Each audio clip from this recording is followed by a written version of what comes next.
xibaar yu wér te wóor ca tàng ba abonnez-vous pour ngeen di mën di jot suñuy vidéo. dal leen ak jàmm seen bi di Buzz 221HD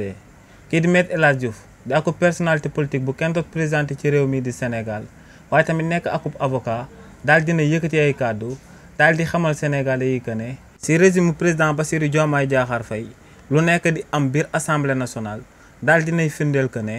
akub ngandam recul démocratique lañ daal di am. si li ni mel kii di Me El Hadji Diouf ne waa parti bi di Pastef ginnaaw bañ sampee seen parti bi dañoo daal di fokk ne politique si ñoom la daal di tàmbalee ci réewu Sénégal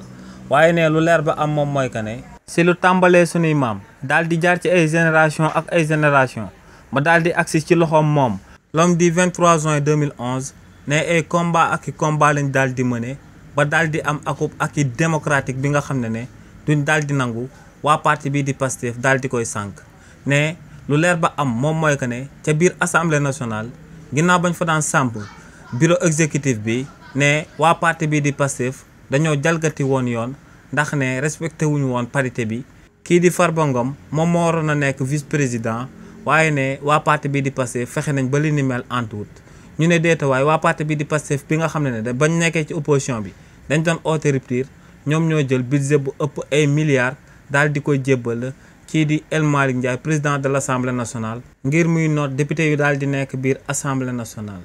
nee tamit ci scandalu jëndub oto bi nga xam ne kookee di El Malick Ndiaye da koo amal biir assemblée nationale